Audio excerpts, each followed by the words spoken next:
بسم الله الرحمن الرحيم. الحمد لله. الحمد لله وكفى وسلام على عباده الذين اصطفى. اما بعد.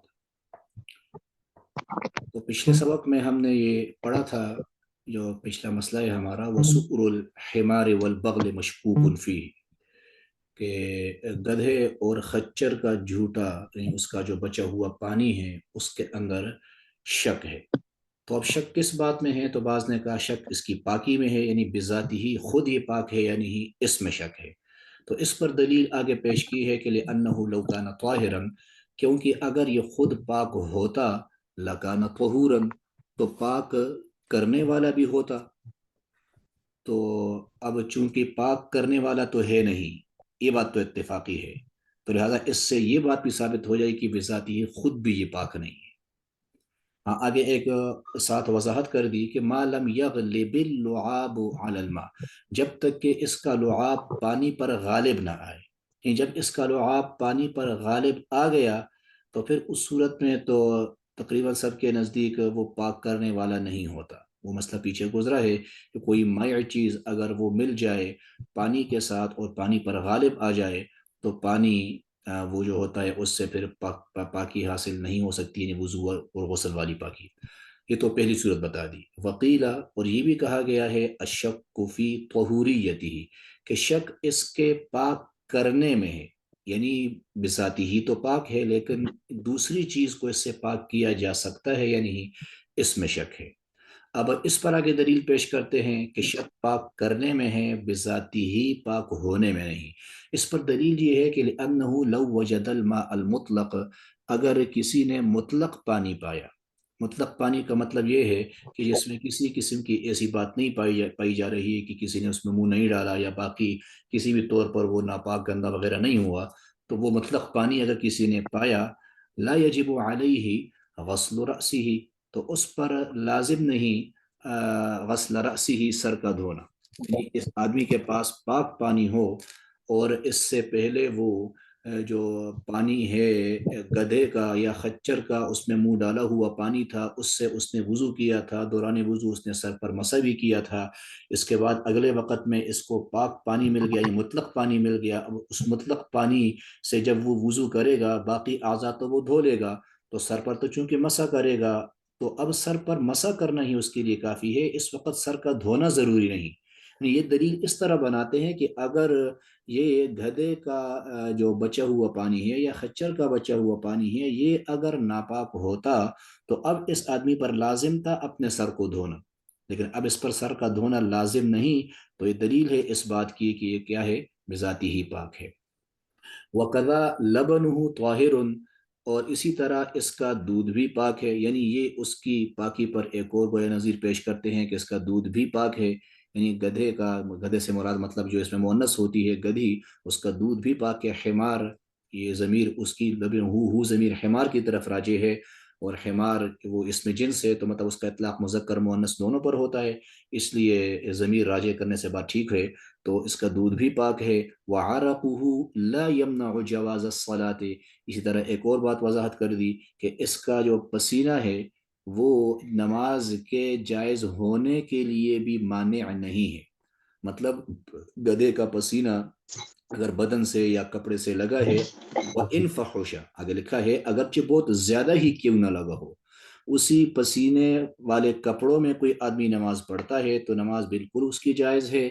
اور اس سے نماز کا اس کا کوئی فرق نہیں پڑتا، تو فَقَضَى سُؤْرُهُ، لہٰذا ایسے ہی اس کا بچا ہوا پانی بھی ہونا چاہیے۔ وَهُوَ الْأَصَحُّ، اور یہی بات زیادہ صحیح ہے۔ زیادہ صحیح دوسری بات ہے کہ شک پاک ہونے میں نہیں ہے بلکہ شک پاک کرنے میں ہے، بذاتی ہی یہ پاک ہے۔ ذاتی ہی پاک ہونے پر دیگر نظائر پیش کر دیے کہ مطلب یہ پانی اگر لگا ہے سر پر تو سر کا دھونا ضروری نہیں، اسی طرح اس کا دودھ بھی پاک ہے، اسی طرح اس کا پسینہ کپڑے پر لگا ہو، اسی کپڑوں میں نماز پڑھے، نماز بھی ہو جاتی ہے، اس کو لوٹانے کی بھی ضرورت نہیں، تو لہٰذا اسی طرح اس کا وہ جو ہے بچا ہوا پانی وہ بھی پاک ہے، لہٰذا یہ بات زیادہ صحیح ہو گئی، یعنی شک پاک کرنے میں ہے، بذات ہی پاک ہونے میں نہیں ہے۔ ویروى نص محمد رحمہ اللہ علی طہارتہ، یعنی امام محمد رحمہ اللہ سے ایک نص منقول ہے، یعنی ان سے صراحت ہے اس بارے میں کہ وہ اس کے بالکل طہارت کے قائل ہیں۔ اب یہاں پر اصل بات کی وضاحت کہ پھر شک جو ہے اس میں شک کیوں ہے، تو کہتے ہیں وہ سبب الشک کے تعارض الادلہ، یعنی پاک تو ہے بذاتی ہی، وہ تو اتفاقی بات ہو گئی، لیکن پاک کرنے میں جو شک ہو رہا ہے یہ کیوں ہے، تو کہتے ہیں وہ سبب الشک تعارض الادلہ، شک کی وجہ یہ ہے کہ اس کے جو دلائل ہیں اس بارے میں، ان دلائل کے اندر تعارض پایا جا رہا ہے۔ یہ دلائل جو احادیث ہیں، احادیث سے دونوں طرح کی باتیں ملتی ہیں، بعض احادیث سے اس کے حلال ہونے کی بات واضح ہوتی ہے اور بعض سے اس کی حرمت کی بات واضح ہوتی ہے۔ تو جب وہ احادیث ایسی ہیں تو اس لیے اس کے وہ جو پانی ہے اس کی پاک کرنے میں بھی شک ہوا، تو وہ سبب الشک کے تعارض الادلہ، شک کی وجہ دلائل کا متعارض ہونا ہے فی اباحتہ و حرمتہ، یعنی اس گدھے کے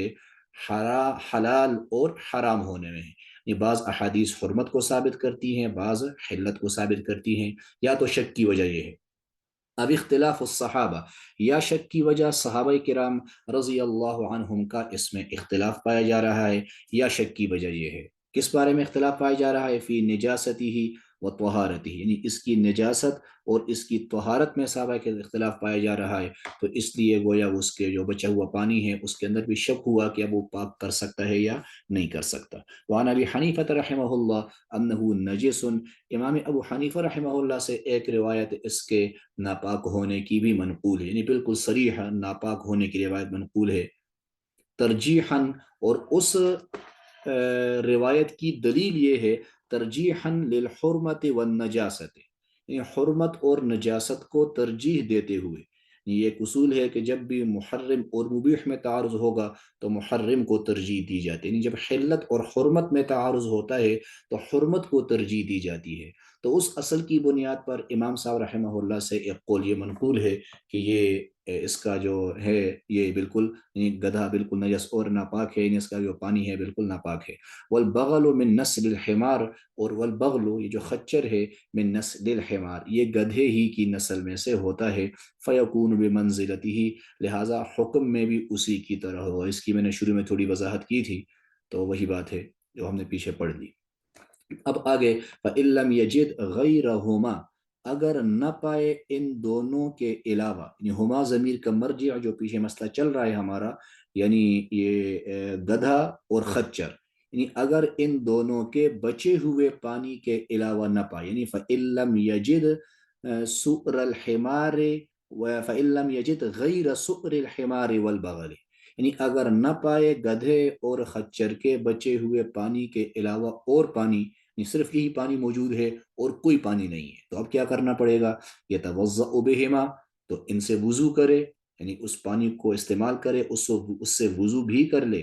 لیکن ساتھ یہ بھی ہے کہ وَيَتَيَمَّمُ، تیمم بھی کرے گا۔ ہاں اس کے ساتھ اگلی بات کہ وَيَجُوزُ أَيَّهُمَا قَدَّمَ، أَيَّ منصوب پڑھنا ہے، بعد میں آنے والا قدمہ جو ہے أَيَّهُمَا، اس کو قدمہ جس کو بھی چاہے وہ مقدم کر دے، ایہما قدمہ، اس کو قدمی پڑھ سکتے ہیں، یہ بھی ٹھیک ہے، تو آج جس کو چاہے اس کو مقدم کر دے، مطلب پہلے وضو کرے بعد میں تیمم کرے، یا پہلے تیمم کر لے بعد میں وضو کر لے، دونوں صورتیں ٹھیک ہیں۔ وقال ظفر رحمہ اللہ، امام ظفر رحمہ اللہ فرماتے ہیں لا يجوز الا ان يقدم الوضوء، جائز نہیں مگر یہی کہ وضو ہی کو مقدم کرے۔ امام ظفر رحمہ اللہ کہتے ہیں کہ پہلے وضو کرے گا بعد میں تیمم۔ اب ان کی دلیل لأنه ماء واجب الاستعمال، امام ظفر فرماتے ہیں رحمہ اللہ کہ یہ ایسا پانی ہے کہ اس کا استعمال کرنا لازم ہے، جب اس کا استعمال کرنا لازم ہے، یعنی عام مسئلہ یہ ہے کہ جب پانی ہوتا ہے تو تیمم نہیں کرنا پڑتا، تیمم جائز ہی نہیں ہوتا، تو کہتے ہیں جب یہ پانی موجود ہے اور تو اس کا استعمال کرنا لازم ہے، فأشبہ الماء المطلق، تو گویا یہ ماء مطلق کے مشابہ ہوا۔ ماء مطلق کے مشابہ ہونے کا مطلب یہ ہے کہ جب ماء مطلق ہوتا ہے تو اسی کو استعمال کیا جاتا ہے، تو یہ بھی ماء مطلق کے مشابہ ہو گیا، لہٰذا اسی کو استعمال کرنا پڑے گا اولاً۔ ولانا، ہماری دلیل، ہم یہ کہتے ہیں کہ جس کو بھی مقدم کرے، ہماری دلیل یہ ہے ان المطہر احدہما، کہ ان میں احدہما کے مطہر یعنی پاک کرنے والا،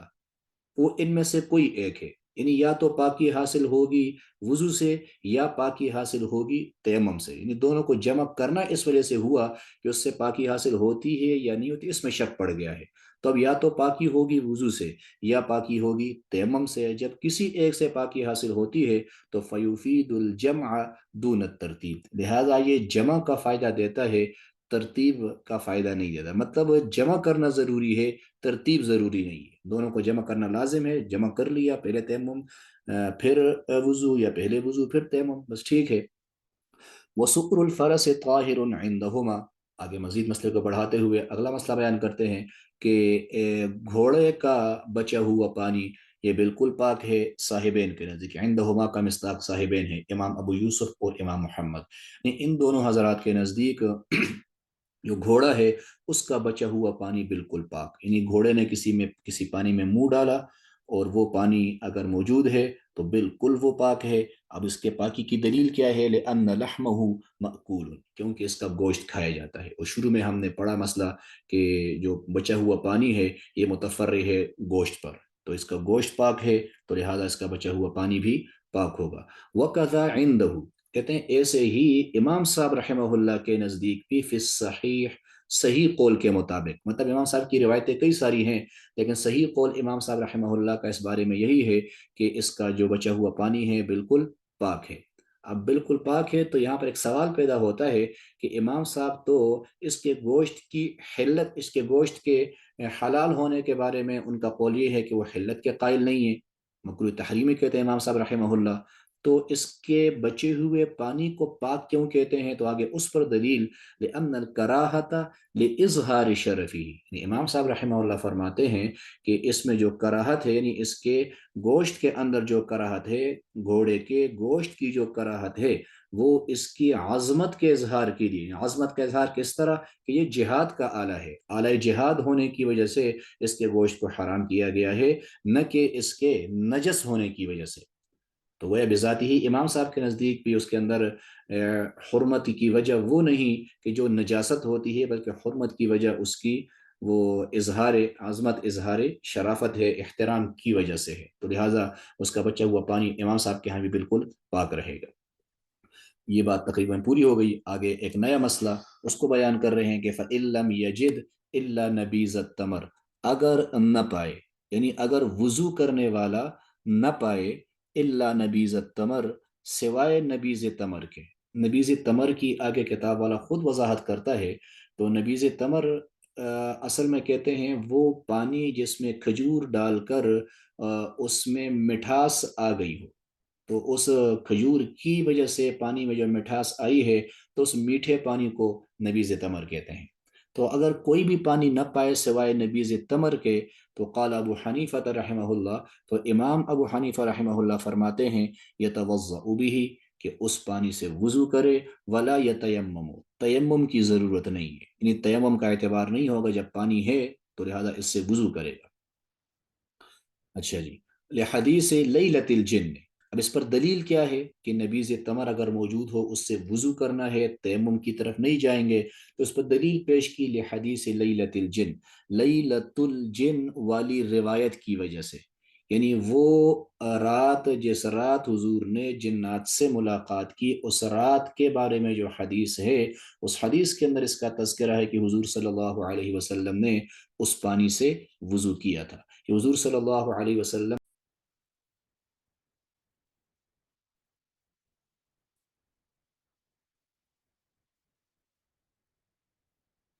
بسم اللہ الرحمن الرحیم، تو لحدیث لیلۃ الجن یعنی نبیذ تمر سے وضو کیا جائے گا، تیمم نہیں کیا جائے گا، اس پر دلیل پیش کی کہ وہ لیلۃ الجن یعنی جنات کے ساتھ جو ملاقات ہوئی تھی حضور صلی اللہ علیہ وسلم کی،